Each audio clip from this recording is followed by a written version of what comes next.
Oui, en fait, la vidéo s'est coupée, hein. La vidéo s'est coupée parce que j'ai reçu, j'avais une urgence, donc ça s'est coupé un moment.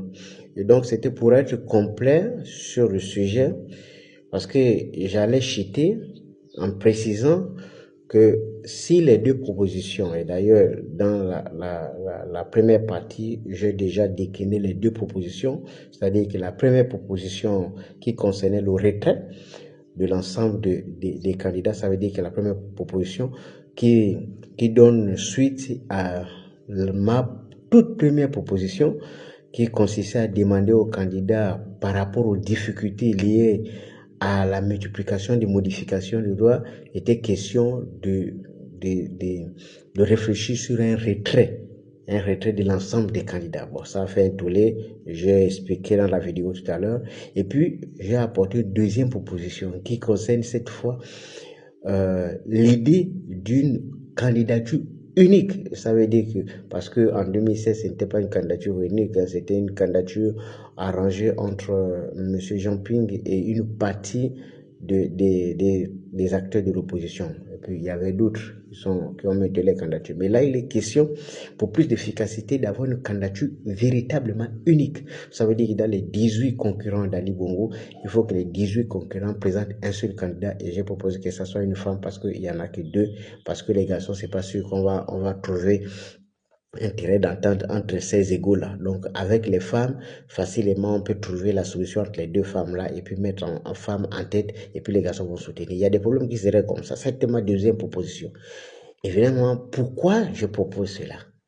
C'est pour répondre aux gens qui caressent le rêve de dire que même avec 20 candidats, on va toujours battre le PDG et tout le reste. Malgré le bulletin unique qui commence à jaser, tout le monde commence à se lever à gauche à droite. Je dis, le problème, ce qui m'énerve dans tout ça, c'est cette hypocrisie qui fait que les gens se lèvent un matin pour dire nous allons donc combattre parce que c'est pas normal d'avoir des modifications. Mais depuis le début, vous savez très bien que les billets et les autres ne vont pas se laisser faire.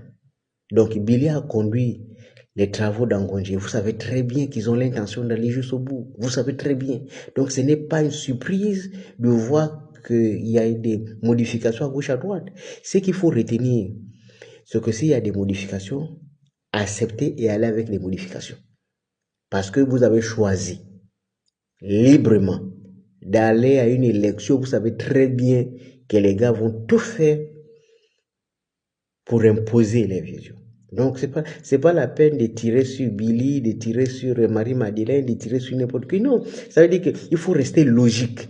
Quand tu as accepté un combat qui n'a pas de règles, il faut s'entendre à ce qu'on soulève la brouette, on te tape, on soulève la chaise, on te tape, on soulève ceci. Parce qu'il n'y a pas de règles. On n'a pas défini des règles pour cette compétition. Et ça a été dit depuis le début que c'est une compétition sans règles. Donc, on peut tout faire. On peut tout avoir. Même à la limite, on peut soulever les urnes, on va proclamer dans une maison. Il faut accepter cela. Parce que quand il n'y a pas de règles dès le début, vous n'allez pas venir imposer les règles vers la fin. Vous avez accepté au début, accepté vers la fin. Donc, laissez Billy et les autres tranquilles. Ils sont en train de faire ce qu'ils ont à faire. Maintenant, c'est à nous de réfléchir si vraiment notre intérêt, c'est l'intérêt supérieur du peuple, réfléchissez sur des propositions. Sinon, dans le cas contraire, alors n'embêtons pas les gens. Parce que vous allez prouver au peuple gabonais que vous êtes là pour vos propres intérêts. Et moi, j'ai la responsabilité de rappeler cela d'ici avant le début des élections. Parce que moi-même, personne ne va remettre en cause, je suis candidat, j'ai déposé ma candidature. J'ai l'intention d'aller aux élections, je n'ai pas l'intention d'aller, ça me regarde. Mais je vous dis, que ça soit le camp de ceux qui vont aux élections ou le camp de ceux qui restent, il n'y a personne pour nous les leçons.